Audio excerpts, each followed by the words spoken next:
winging it. And the beer is fucking cold. Everybody we've researched are like little copycats to something that they love. Did you ever go to Green Beaver at Ferris State University? B-Dubs is what I want B-Dubs to be. A consistent, mediocre experience. Welcome to Stirred Up. Welcome to Stirred Up. I'm Jessica. I'm Heather. Here we are. I've been back to work and so refreshed, and it was gone long enough that I forgot all of the things that annoyed me last month. I wish I had that recall. So I'm like really excited about everything, and nothing is annoying me right now. Like absolutely nothing. Can I tell you something from my professional standpoint? I'm on the same train. I'm having fun. Yeah.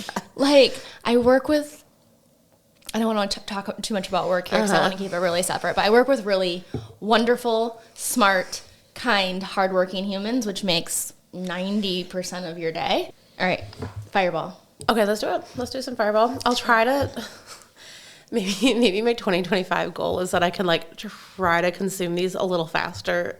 Not all at one take, but like maybe only 2 takes. Or do we not care? No, I think you just drink that shit however you want to.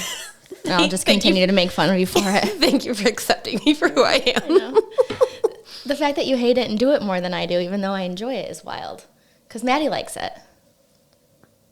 Do you have a personal health fitness goal? And I would typically not ask you that, but it's January. You've been fucking running and doing all the shit. Like, what are you trying to do? What's your goal? So I'm actually like back to normal. What happened in October, November, December was that I scaled back because I had to prioritize. Like we added this to our lives, which is a variable, like does consume certainly time, a day job, kids, and then like preparing Christmas and things that go along with holidays. So like workout schedule absolutely took a back burner. It was an intentional, like I knew it was going to, if when I get to it, I'll get to it. My goal is just to like be back to normal. That is more for mental health and my like mental well-being than if it is well-being.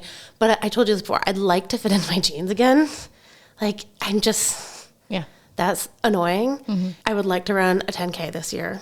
You used to run. The audience doesn't know about this about you. This bitch runs long and far and hard. She's also married. Just kidding.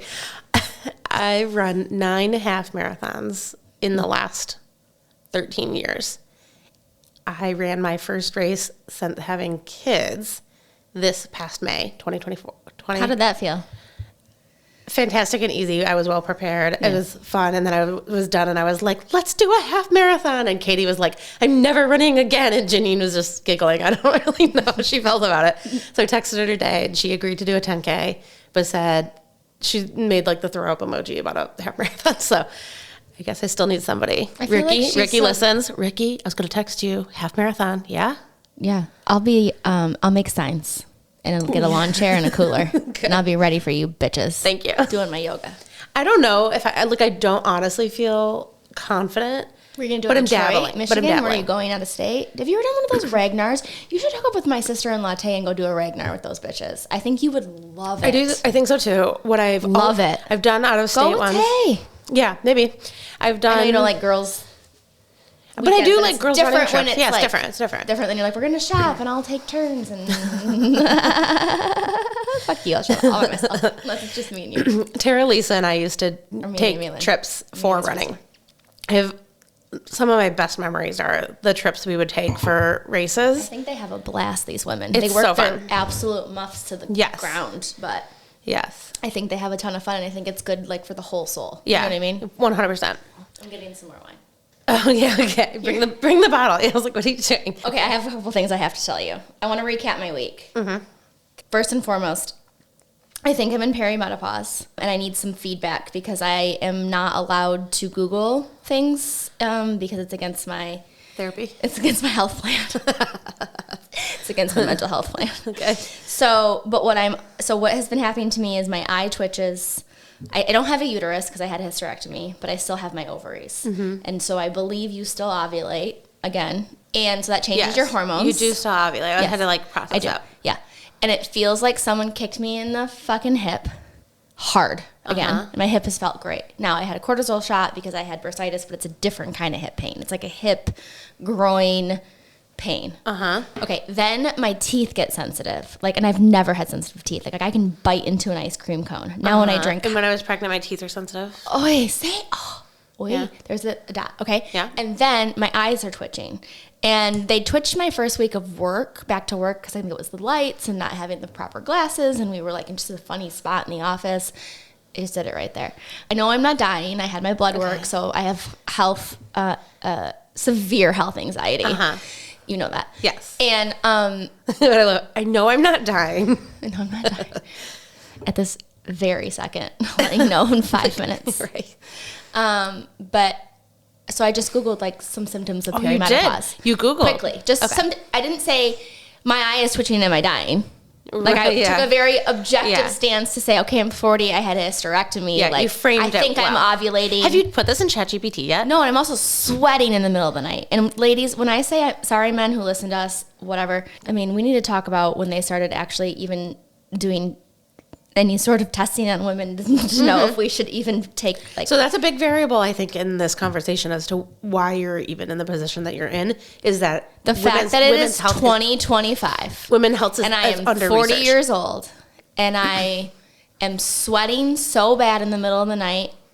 Did you tell your doctor all these symptoms when you went? Yeah.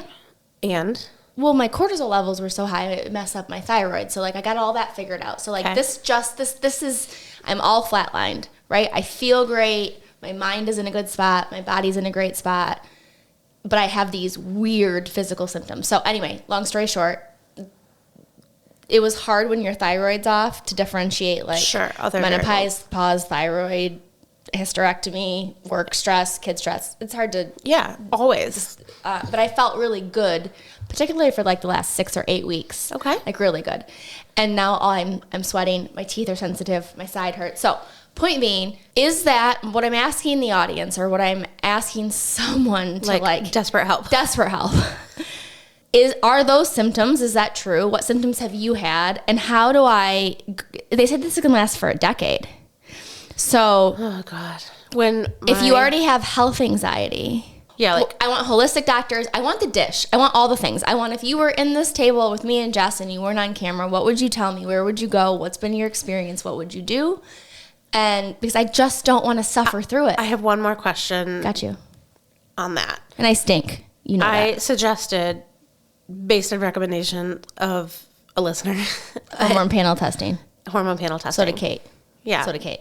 And I've everybody that I follow who on like Instagram, which whatever, doctors who are their whole persona is women's health.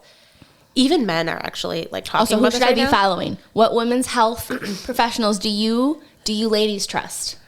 I don't want to do the research. Just tell me who you trust. And I trust you. I trust the community and I trust Here's you. what I'll do. We'll make this into a social clip. I'll tag the people that I follow. Okay. And then like maybe they'll engage and help us out here. The other thing though is that like I listen to men talk about when they're in their like late 40s and early 50s, that age, doing hormone replacement therapy, but they get their hormone levels, and then like when they're feeling the way that they are after a period of weeks of taking medication, hormones, usually testosterone for men even. I don't want Sometimes to for grow a women. fucking mustache. I'm already But like does women- dark haired. I don't need any more mustache hair. But you might need more testosterone. Women, and well, you might, realistically, I think you actually need more estrogen because of the estrogen depletion. I think it's what happened. It's depleting and I'm feeling Yes. fucking Yes. sensitive. But it makes me wonder also if you're saying it's cyclical, then maybe it's get your levels tested, but do them like, Find me a place. Will you find me a place? yeah. Find me a place. okay. Okay. I'll do it. We'll put it on camera. I'll get my hormones fucking And, tested. and when you asked your doctor, he or she said I no? don't remember. Like, I had so much going on in between, like, arthritis and numbness and tingling and When we spoke about thyroid. this, when we spoke about this last, and you had your blood work done, and things came back like good or whatever. Yeah, what do you remember? My memory was, I said, okay, what about hormone testing or a hormone panel? And you said, my doctor thinks I don't need it.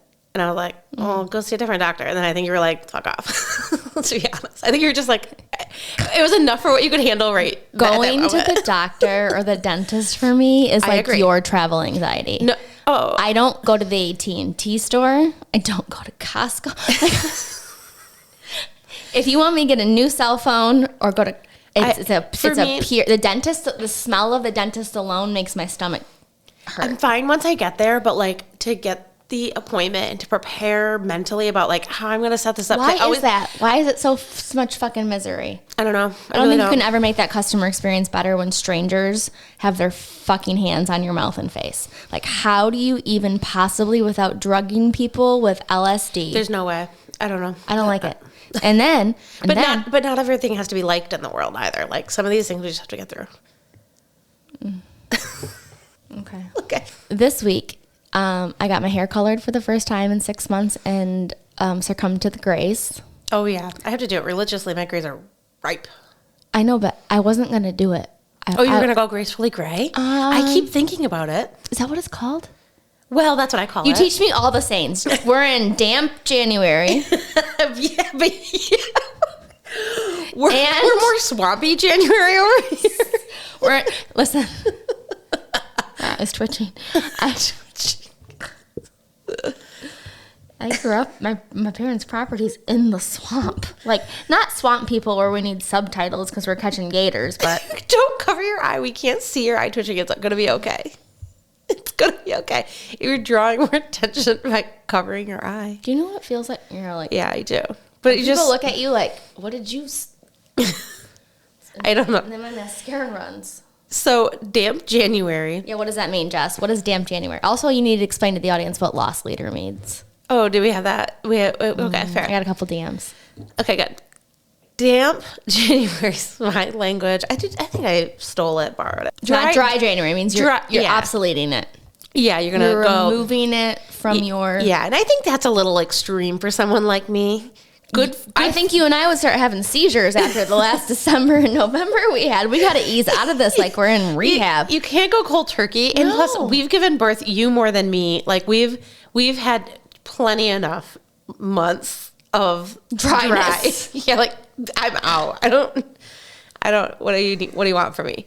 But I did feel like, again, to the goal of fitting into my jeans again. Yeah, we gotta. Maybe I should like scale back and cut out like a couple hundred calories of wine consumption. Yeah, a couple of days a week, and my goal was roughly like Monday, Tuesday, Wednesday. Mm-hmm. And then what happened?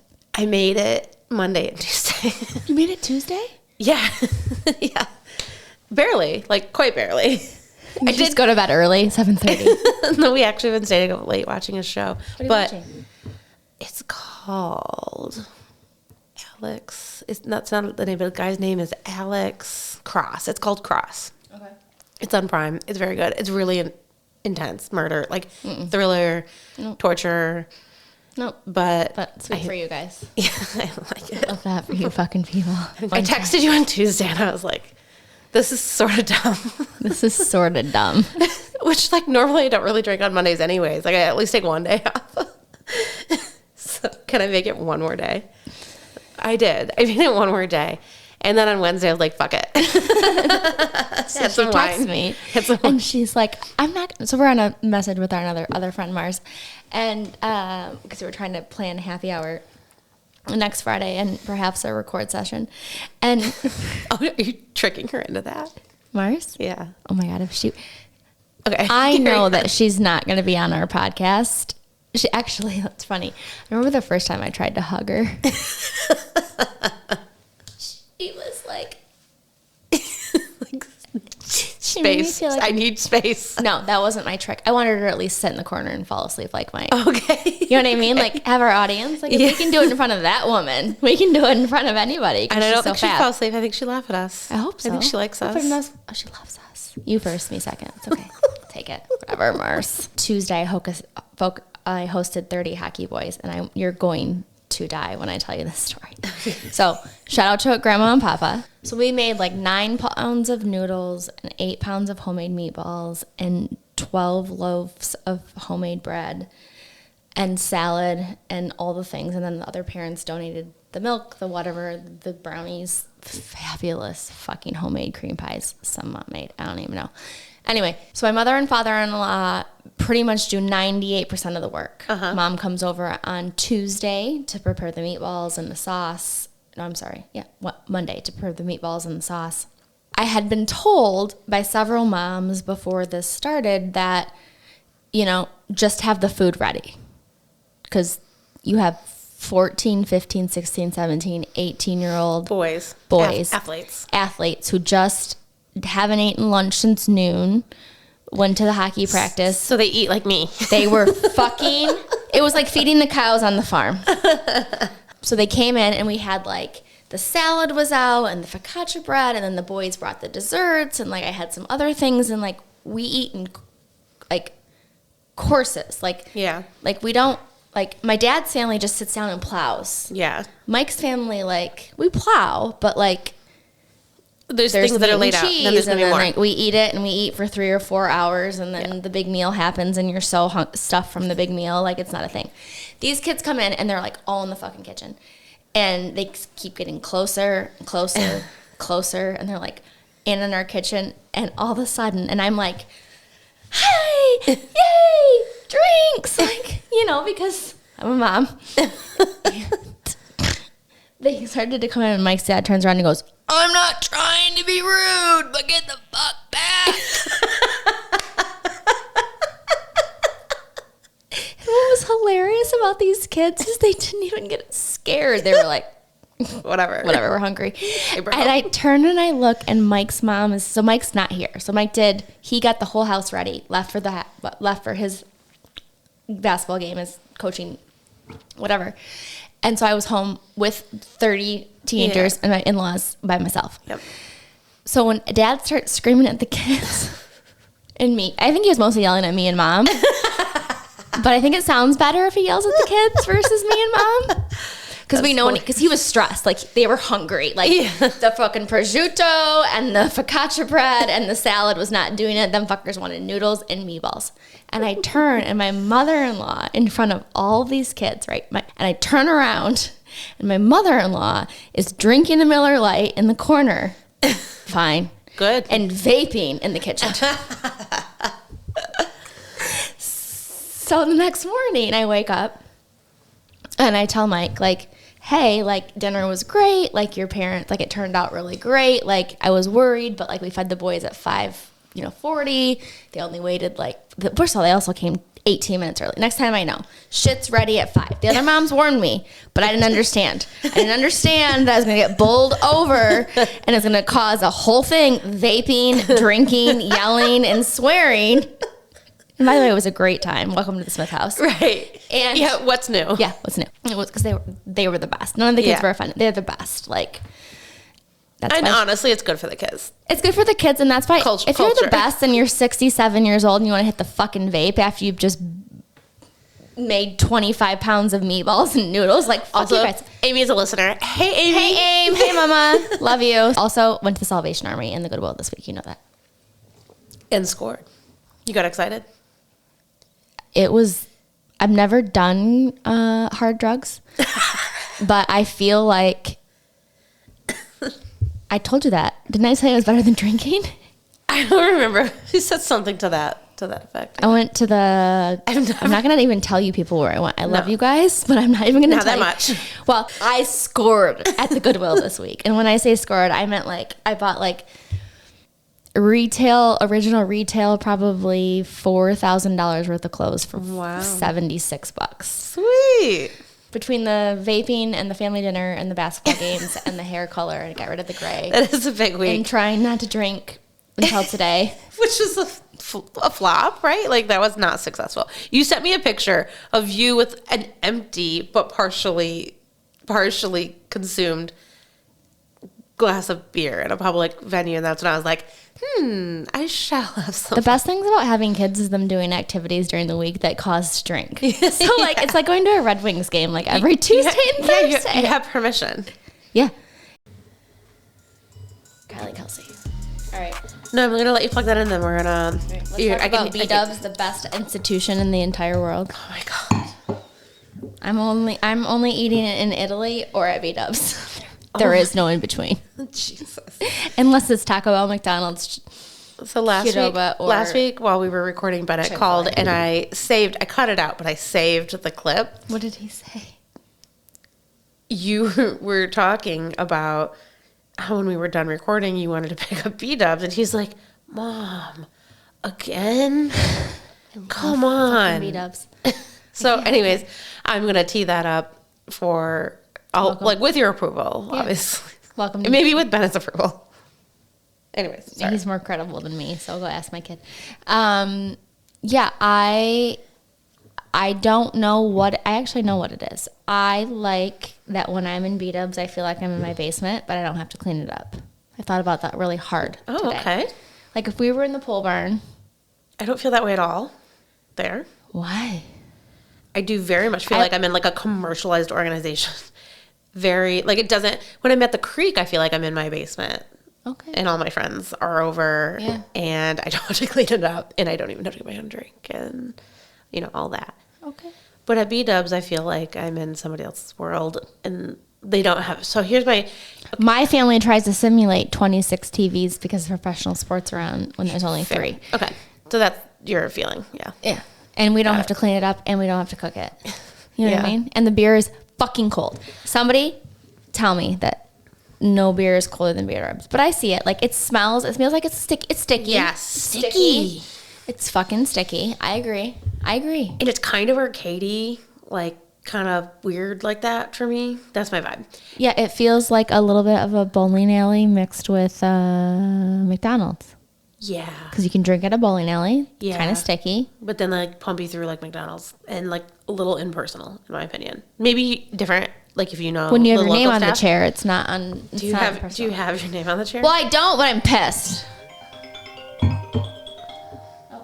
Somebody was late for school today. I don't, but I'm pissed. So it's an upscale McDonald's that happens to serve beer, and I fucking love it. I know you do. I can't help it. Okay, and it's 1/2 mile from my house. Right. I mean, everything is 1/2 mile from your house. Isn't it wonderful? Yeah, it has some perks. So, what beer do you like there? Two Hearted. Okay. It's not the beer I like. It's the coldest beer in Midland. I'm willing to fight it out. I don't need cold beer because I drink dark beer. So I don't need it to be the coldest beer. If I'm drinking like Bud Light, probably, it better be the coldest beer. It's overcompensate for its poor taste. But I like a very dark beer. I don't really give a shit if it's like it gives some flexibility in my mind to the temperature. They don't have any, like they have a Guinness, but that's not actually like what I'm looking for, to be honest. What do you want? I want like a good craft beer, and their craft, that's what I really like, is a good craft beer. Their craft selection is just they have like very 40 mainstream. Beers on tap. And you think they're all too commercial? Very mainstream. You think they should add more? Like 2 rotations that are ones that are not bells. I think that's best practice. What the fuck, B-Dubs? Get with it. Facts. I don't care. Like, maybe I'm the outlier. Because here's the other thing about what I was trying to look into. You are the outlier, though. If you're looking for a really sweet craft beer, you're probably not buying your beer at B-Dubs. You happen to have to go there because I invited you. Or my kids had a fucking soccer game. Or there's a sports thing. Or, like, it has other things. The thing that I was trying to look into for B-Dubs was a little bit on, like, how the business model works, because I think it's unique and it is. So how many like sports bars are really franchises like that? Like that's interesting to me. I couldn't find a lot of great comparisons. There are some when you look at their competitors, but like Applebee's perhaps, Logan's, yeah, but it's like perhaps, still is like Damon's perhaps. Into the scale is not even, doesn't touch it, right? So they're uniquely successful in the vibe that they give off, because you couldn't even say that Applebee's is still like more of a diner, bar and grill, yes, but like barely, like really barely. Anyway, so that angle I think is particularly interesting, and I think what they've done well is have been able to like replicate their model at scale well. So to have 40 beers on tap They do. At every location, which I know that they do. Like, that is a part of their representation. They must, and I couldn't get, because they're privately owned today, I couldn't get anything, like, solid as to how. The internet got stripped of B-dubs.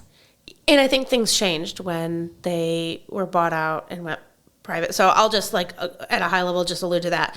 In 2017, the company, basically Arby's, like the company that owned Arby's, but called Arby's, bought Buffalo Wild Wings. They own a number of other, like, franchise brands. Arby's, Dunkin', Jimmy John's, Sonic, Buffalo Wild Wings, and Baskin Robbins.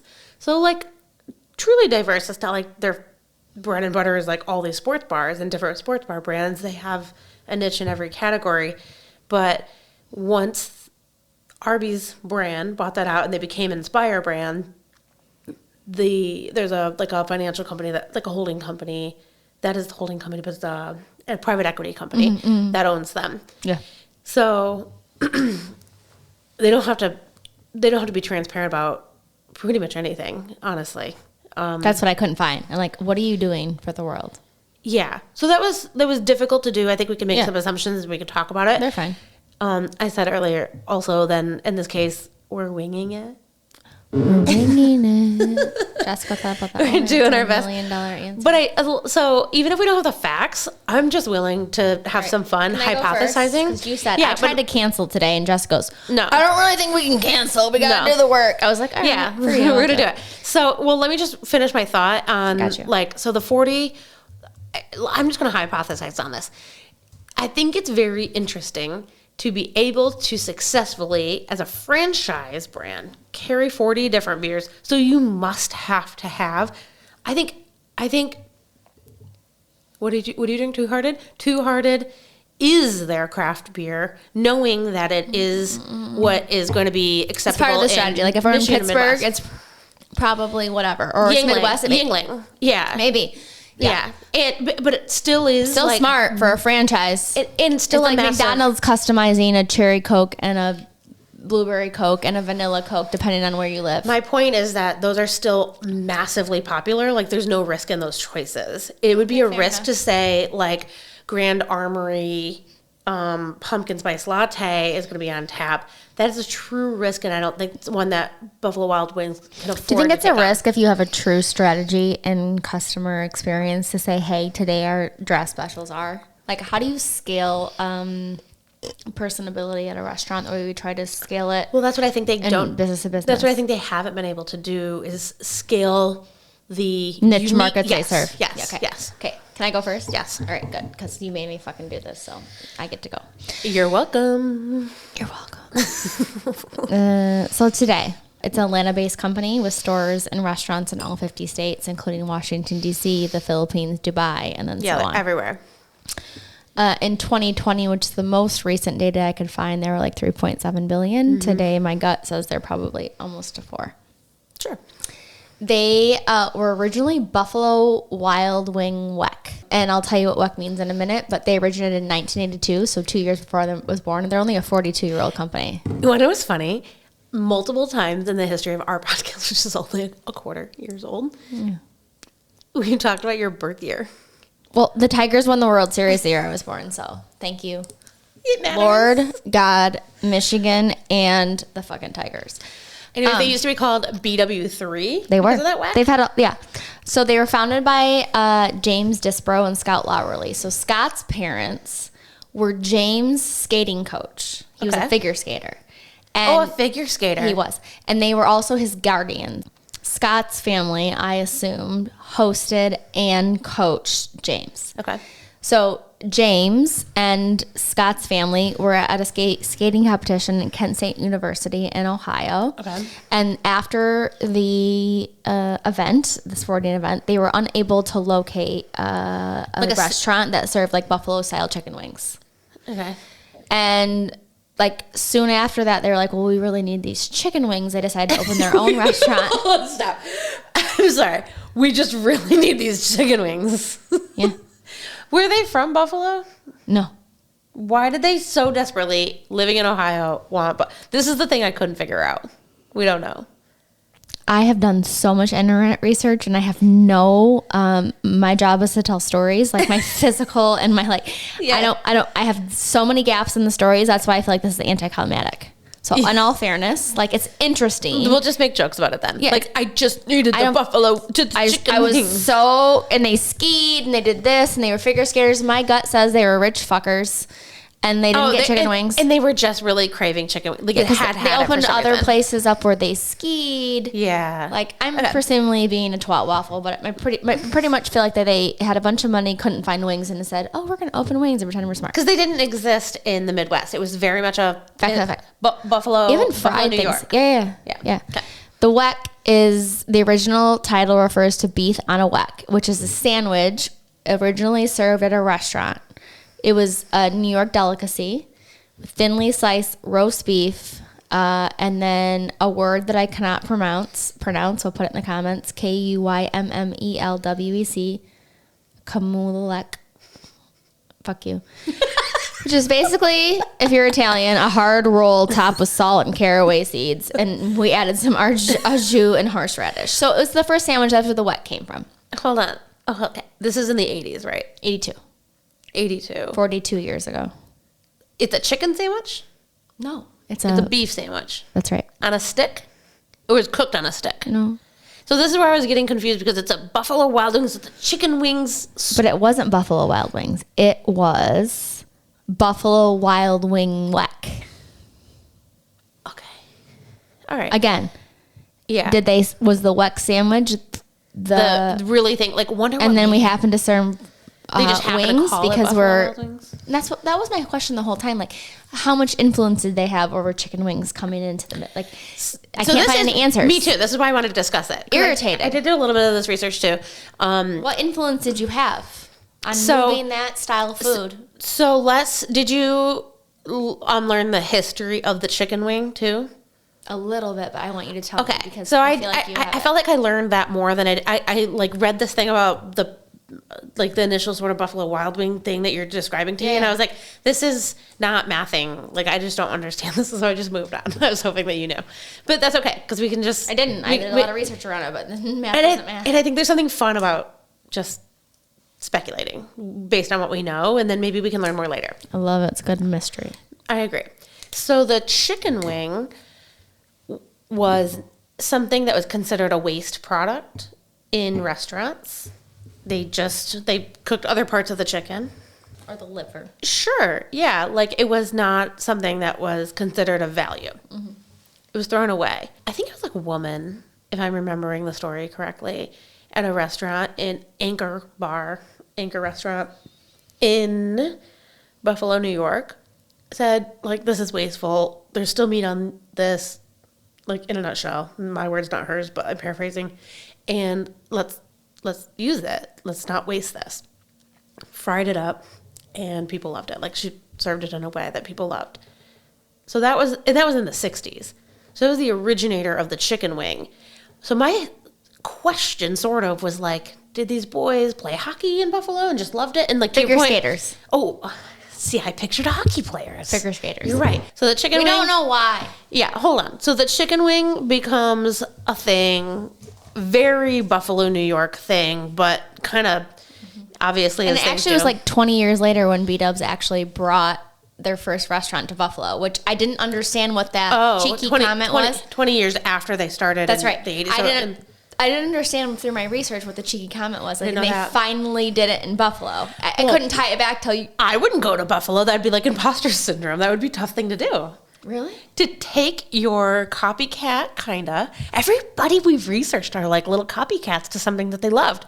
It's not, I don't think they're cheating. I think this is fine. But you know what I mean? Like, they're inspired by something that wasn't actually theirs. Inspired versus being a copycat are two very different. Look, the girl who made the first chicken wing at Anchor Bar isn't the owner of Buffalo Wild Wings. To your point, she just didn't monetize it. Yeah. And the people at Buffalo Wild Wings created a brand where they monetized it. From there, they decided to serve beer, and then they kind of jumped onto like the MTV train and the music videos. Oh, in the so that's late 80s, interesting. early 90s. I don't know any of this. That's fun. So allegedly... Do you know how old they are, roughly? 82. 42 years old. Oh, they're 42. Well, the company's 42, and one of them died in early 2000s at 53. So Young. We'll do the math. Young. He died at 53. He's young. Today, if he was alive, he'd be 70, 60, definitely not 80. So like Warren Buffett was also the guy you were talking about last episode who was on the board. I didn't think it was. He is on the board? I don't think it's Warren Buffett. He does own Berkshire Hathaway. But I think there's somebody who's like a senior leader at Berkshire Hathaway who is like specialty in retail. But anyways. Okay. So they started out as more of a college bar. Their strategy was to pop up at colleges with chicken wings. Right, their first one was near Ohio State because of the Columbus debacle after the figure skating, and they went on to serve beer, and then they added a TV set because MTV was just blowing up, and the videos had become like all the rage. So that's such an interesting story. So then allegedly someone near the Ohio State, or fuck you, Ohio State University campus said, hey, is the Ohio State game on? And they started adding extra TV. Oh, so that's even more interesting. During this time, I know none of this. Yeah. During this time, it was written that they had no idea how to run a business, and within 6 months, they brought on an additional partner. I believe that. Mark Lutz, and over the next decade, they added 6 more locations. There was also a woman they added out of Minneapolis. I can't remember her name, Susan something. I'm sorry, Susan. Oh, she was the longtime leadership CFO. Yeah. And she still is Susan Smith? Yes. She's their current, still like their president. That's right. 10 years later, in 1992, they dropped the WEC and decided to franchise. So they dropped the WEK out of their name. In 92, 10 years later. Okay. That's and so like in really 92, early. yeah. In 92, you could purchase a franchise for $15,000, plus you'd earn a percentage of sales, and they launched the wing sauce that same year. So the 92. Price hasn't increased significantly from an initial starting point. All I see is that today is an Atlanta-based company with stores and restaurants in all 50 states. They have a revenue of almost $4 billion, and they go back to your point. Circle for me. The franchise cost? It was $15,000 when they started. So the initial franchise fee is still only $25,000. 42 years later, it's only $10,000 more. However, that's the initial buying price. So I think where they kind of get your cash, sort of what the airlines do. So your initial franchise fee, your airline fee, is gets you in the door. But you have to pay for initial inventory, which can be up to $20,000. Your grand opening advertising is expected to be $12,500, and you have to have 3 months of reserves, which is at least $150,000. Your total initial investment is anywhere between $2.4 and $4.8 million. So that's your problem, soup to nuts. You get the brand for $5 million. Or 2, yeah, but for a couple $1 million, you do have to have some equity, show liquidity. Franchises must have a minimum net worth of 1.5 and a minimum liquidity of $750,000. In 95, sports went out. So they went from more of an original college hangout, where you'd get your green beaver for $9.99. Green beaver. Did you ever get a green beaver at Ferris State University? No, I didn't get to party there. Shout out to Ferris State. If you got a green beaver, $14 to get a fucking puke for 4 days. Yeah. They put tequila, vodka, all the things, served it to you, puked it up, drive home. Okay. So in 95, they went from more of a college hangout where it was college night to a sports bar. And during 1995, there were around 48 locations. In 99, there was, 5 years later, they had doubled in size, almost 100 locations. And then 3 venture capital firms purchased them in 95, obtaining almost $8.5 million in shares through private placement with the intention of big-time expansion. So then in 99, they are at 100 locations, venture capital's in, about $9 million in. And then in 2001, their system-wide revenue from those investments was around $150 million. With 80% growth year over year, they began to push takeout. So that's when they sort of exploded in terms of don't come to our space. We have food. Come pick it up and enjoy the same sports environment at home. Yeah. There's something interesting about that model too, that strategy, because I would think most restaurant environments have difficulty handling that extra service. Takeout isn't perceived particularly profitable. I don't know. Like, that's just interesting. It's a model that most don't adopt, and B-Dubs does it wildly successfully. I think they figure, like, here's what, not what they figure, but here's what data would tell me. Like, B-Dubs is a very easy trigger for us to pull. If you want a burger, or you want a salad, or you want a fried chicken wing, and you want to get your protein, you they have like in and out as fast as possible. Well, like, it's good to go. Range. Hey, this doesn't mess with your guts. No. You said everything, basically, like coffee, fucks with you. If I'm in a state of mental unwellness. Oh. You know what I'm saying? Sure. If I'm feeling great, I can drink You can do anything. anything. Okay. And fall asleep with no that's problems. different. Yeah. So our house, if we B-Dubs, Do you shit your pants? pretty much. Like, we're unwell for like a solid day. Yeah. Whole 24 hours. Like, if Matt tells me he's not feeling well, I'm like, oh, did you have B-Dubs for lunch? He's like, yes. Did you wait a long time to tell me that? No, I just thought of it. Like, it's just like a part when you eat B-Dubs, both not of like you? in my pants all the get time. it, Not but, all the like, time. You can't move on with your life normally because you went to B-Dubs. Sort of, yeah. There's a lot of protein. There's like 7 or 9 grams of protein in one of them So 5 here's the fucking thing. wings. Matt eats spicy That's why food. he shit in his fucking pants. It's not meant to hurt you. It's meant to, like, let you Cleanse you? explore its, yeah, Let you explore its what? flavors. Oh. Not how fast you can go to the bathroom after you eat it. Then why does B-Dubs have that outcome? You don't need enough B-Dubs like Fireball. Take more Fireball and it'll cleanse your system. Okay. Thanks for... Stop eating so many fucking raw vegetables and go to B-Dubs. I do sometimes think when I'm eating healthier, I'm actually Doesn't even worse off. fucking matter. All you're eating is fucking Roundup from your cucumbers. In like 2002, one of the original founders, Jim, who was 54 at the time, so 22 years ago, so he'd be 76 today, died of brain cancer. And shortly after, in 2003, the year I graduated high school, they went public, and the IPO opened at like $8.50 a share. Common. It skyrocketed about 35% in its first day, and it traded over $100. Today, my dollar figure, my modern today was like 2017, which, and then you kick into your research, it was trading like $156 a share. They were purchased by Arby's at $157 per share in there you cash. go. Yeah. Got it. I said, well, I have $156.96 a share. Yeah. Okay. From there, the company went to expand into Canada in 2010, Dubai, and today they have almost 2,000 restaurants in India, Mexico, Panama, the Philippines, Saudi Arabia, and Vietnam. And in 2018, they were purchased by a private company who also owns the Arby's group. So yes, it was like effectively the Arby's group then became a brand called Inspire. Yes. I think the people who owned and ran Arby's were like kind of the primary of that, or it's possible. They are worth about $32.5 billion.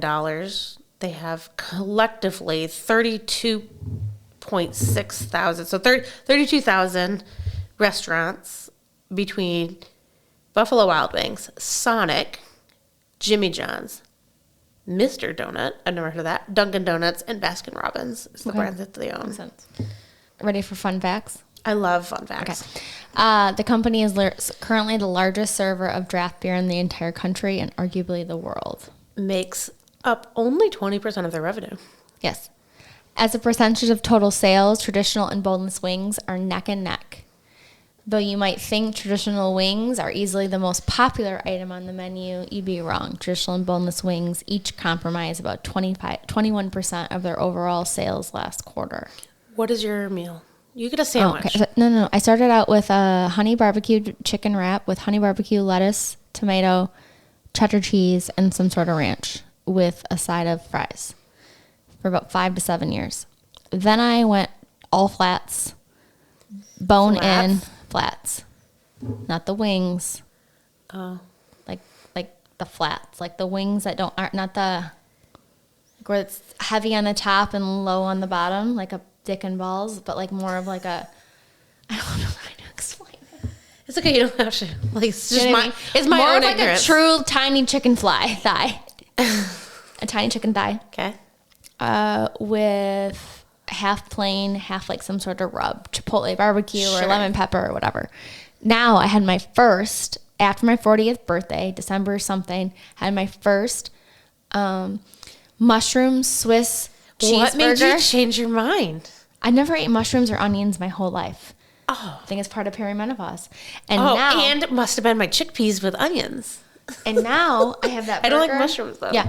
So I alter the burger. So it's been 3 different things, and I will rotate in between them. But I'm either right now I'm between a bacon, not bacon. Gross. I Fuck hate bacon. Disgusting. Fuck bacon. That's what I feel. I grew up on a pig farm. So I have like salt and death. Beef, mushrooms, Swiss, mayonnaise, sauteed onions burger. So I've been between. Since 2013. Hold so on. this is double. I have one more question. Got it. What's your perception of boneless wings? Like, is it just garbage meat, or is it? No. Is it the chicken breast, like a boneless chicken breast, and then they just slice it? Like, what happens there? Oh, in terms of like the production and the processing and Yeah, like like what how are it we comes eating? What are we eating? No, I think it's chicken. Well, no. Of course it's chicken. Well, we don't know. When you eat in fucking here's- McDonald's, it's a 50 fucking 50. Listen, but we trust people. It's impossible meat. I think we're saying we trust. I forgot to tell you, that was the point of hockey. I cooked impossible meatballs this week. One of Reeves' favorite kids on the whole team. I love you, Kingston. But can't Vegetarian? He's a vegan. And Oh, so wow. I called Marcy yesterday. I'm like, the fuck? Help. And she's like, almost any noodles you can buy from the grocery store are generally vegan friendly. They're not gluten friendly, but they're vegan friendly. So good to go. And then generally most pastas that aren't filled with like sausage, like any veggie. Sure, like, it's not stuffed. Right. So I thought, okay, well, like the kids got noodles and the kids got good sauce, but all the other kids got homemade like Meatballs. yeah, we're all gonna die from the beef meatballs. And so I was like, well, we gotta get the kid to make meatballs. So I called Marcy. I'm like, what do I do? Also, last week, I presumably called out that Kroger had a great deli. I haven't been to Kroger in 2 to 3 years, maybe 4 No, you years. said Meijer had a good deli, and you liked Kroger. Have you been to Kroger lately? Yeah, but not often. I don't really like to grocery shop. I like to do that. There's nobody more judgy than an ex-smoker, which would be myself. That whole motherfucker smelled like deli and cigarettes. At Kroger. Oh, dude. Cigarettes, Carhartt, and deli. What? Okay, hold on. My But you got- fucking bag, like my plastic. But you got an Impossible Burger. Marcy Free sent me. meatballs. Free Yeah, meatballs. and when you cooked them, they kind of look like this same color as I'm this wrapping I'm paper. now feeling a little FOMO that I didn't come cook an Impossible Burger. That's kind It of wasn't a burger; they were meatballs. They were in like you know how egg comes in a carton. Oh, That's what they came like 12 and 12, or 8 and 8, or 6 and 6. It was Or like whatever. it was like a thing, and you don't actually have to put them in that long because there's not even real food. So no, there's food, but there's not real meat. all the people in my family, like my mother and my father-in-law, were all like huddled over the stove. Watching it. We were like, are we gonna poison him? Like we didn't know. We didn't know. He was so sweet. He was the sweetest kid. He goes, I'll just eat the cheese. And we're like, no! We got the Impossible We got Burger. these goddamn meatballs. Eat them. Did he like it? He's such a sweet kid. I hope so. If he didn't, like he's too sweet Did to he like. eat it? Yeah. Okay. Yeah, he ate it. And then I sent him home with a 12-pack of raw meatballs because I didn't know what to do with them. Okay. So, All right, where were we? in the last 10 years, they've donated almost $31 million to youth sports. I'm pretty sure since my data that's number. cool. Yep. I like that. I feel like it's also unique, but aligned to the brand, so I like that. Okay. They're same. I do too. But when you go to like their values and their sustainability, I'm gonna forward you this research. Their brand values say the right thing. Their culture says the right thing. Like I don't think they're doing anything wrong, but their stuff just seems a little bit vanilla to me. Yeah. Okay. They basically source their chicken from farms in U.S. and Canada, and although I can't find a ton of research, I did find some. Okay, good.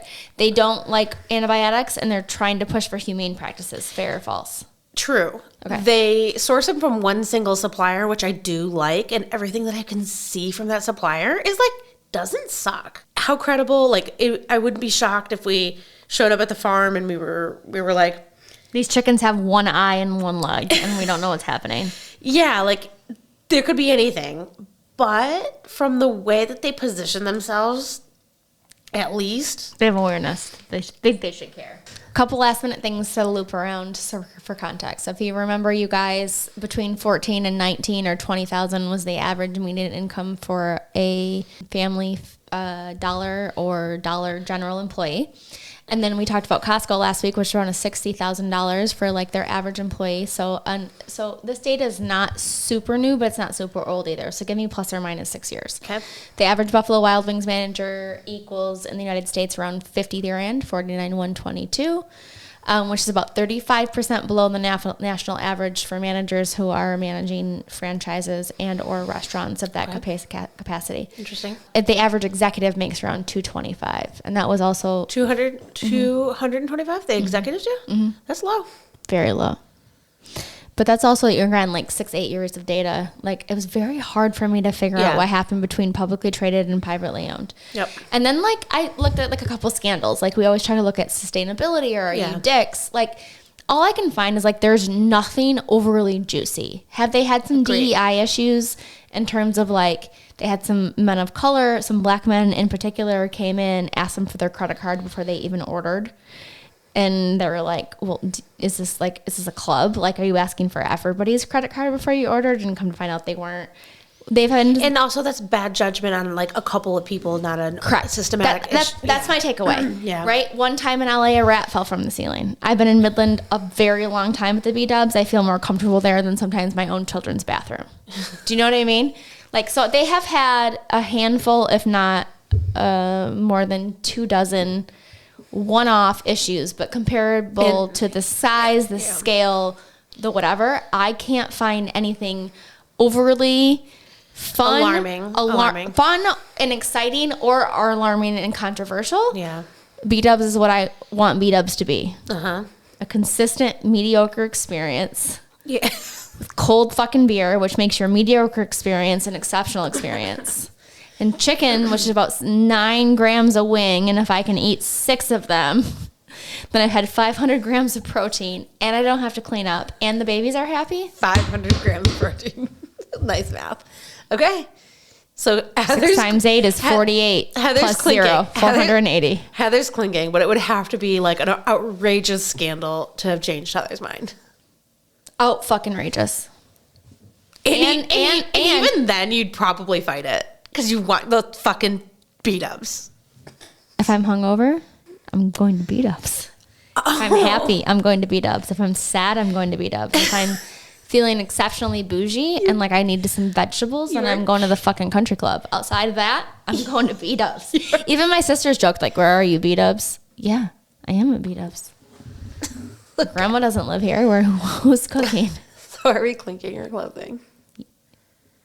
I feel like I'm so biased that I'm clinking. You are so biased. So biased. You guys, it's so rude that if somebody find me a reason not to like B-Dubs.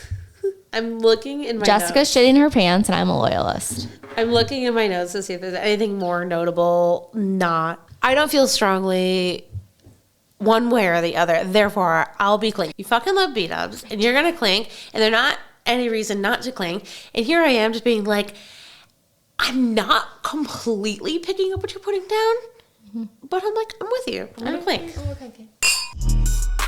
Thank you for listening to Stirred Up. If you like what you heard, please subscribe. Check us out on YouTube. Follow us on your podcast apps. Please send it to a friend. Leave a comment. Add a rating. Every little bit helps. We look forward to seeing you next week.